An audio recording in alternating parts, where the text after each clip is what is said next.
Chicken 65. Tamil Tamil. தமிழா? தமிழ் என்னது? கோழி 65. என்ன விலை? 35. 35. 5 15 35. ஓகே, தின்னுட்டு கிளம்பு. இது என்னன்னு சொன்ன? கோழி 65ன்னு சொன்னேன். கோழி 65. 5 இங்க இருக்கு, பாக்கி 60 எங்க? ஆஹா, ஆரம்பிச்சுட்டாக்கையா.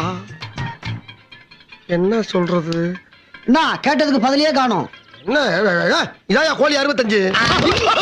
என்ன கிணப்பே நினைச்சியா? 5 இங்க இருக்கு, மிச்சம் 60 எங்கடா போச்சு? எங்க? ராகவா, ராகவா, என்னடா கொஞ்சம் இங்க வாப்பா. தம்பி கொஞ்சம் பாத்துக்கிறேன். சொல்றேன்.